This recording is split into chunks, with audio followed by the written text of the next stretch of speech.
Since I was a little kid, when the voices down deep inside kept calling my name, couldn't be denied. I mean, absolute torched him with that slick trick broadhead. Felt the fire burning in my soul. That's what you do right there. That's how we do it, dude. Mississippi style. Man on the move, I was on the loose.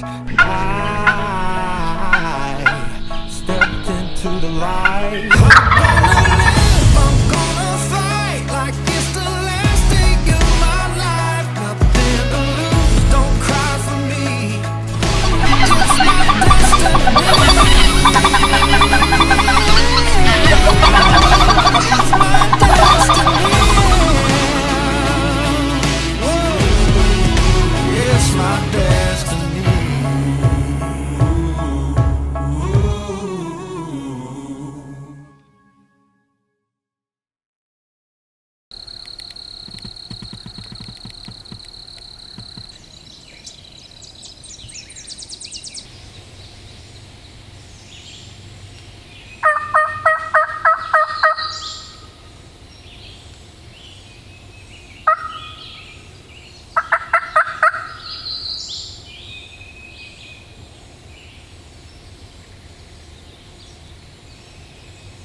So I set up right here.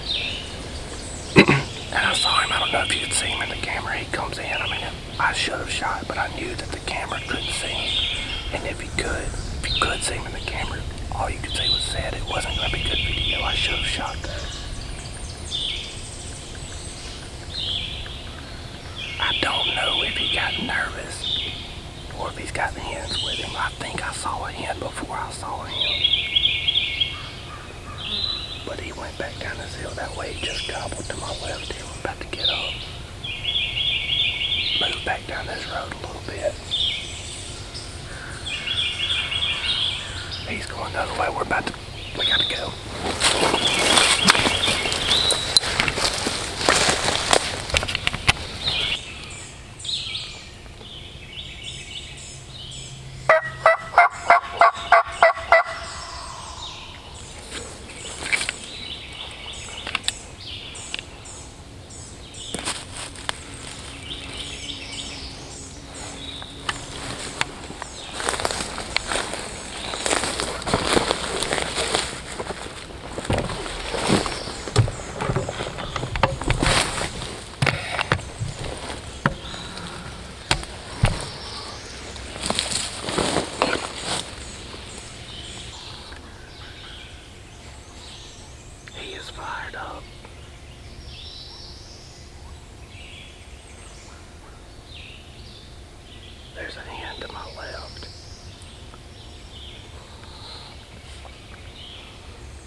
So we come out here this morning, Tremont, started out the pipeline, heard one gobble, but it's so far off I couldn't tell where it was. I went the direction that I thought it was, called some, never heard anything. So I went a different direction, called some, didn't hear anything. So I hopped across the road here, come over here to the pines, got out the truck right here, listened for a minute, didn't hear nothing. So I eased on down to the shooting house, about 150 yards or so.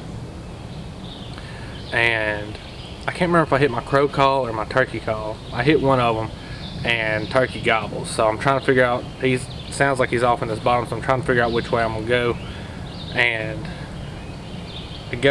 I decided before this hunt, this last weekend here in Mississippi, I was gonna be aggressive. If I heard a turkey, I was going to try to get as close as I could to it without bumping him.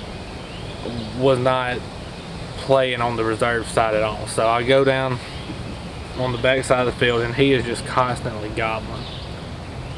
And I went back and forth myself on setting up right there where I was at on the edge of the field, edge of the woods, and setting my decoy up and stuff. I was like, you know, I'm going after him. So I go down the woods some and he's gobbling. I'd only called to him 2 times at this point. I mean, he's been non-stop gobbling. So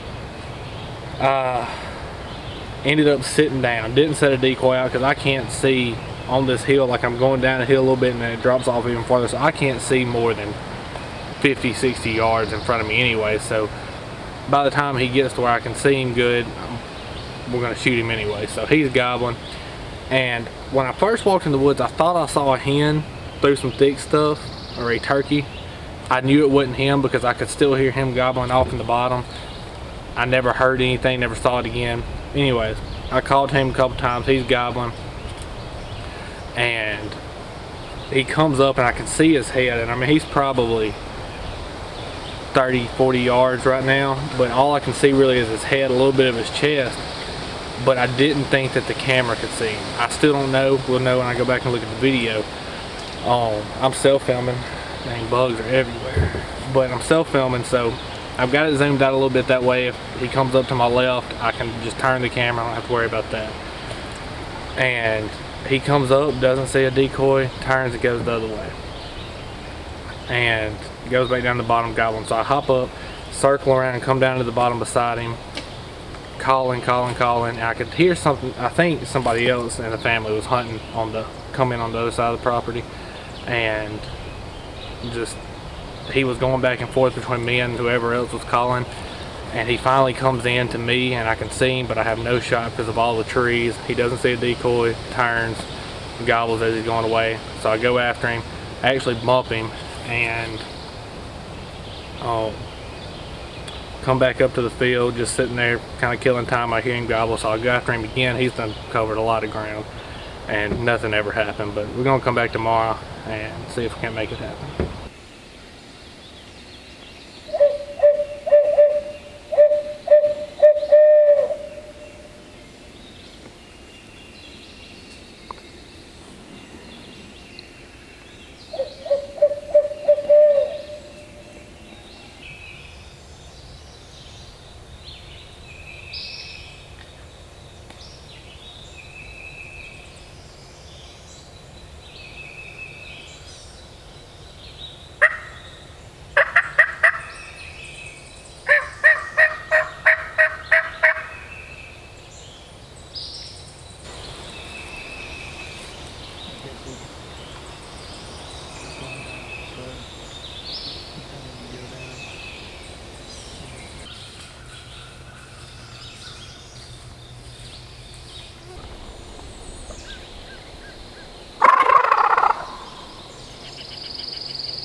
Be sure to follow and subscribe to us on our social media accounts.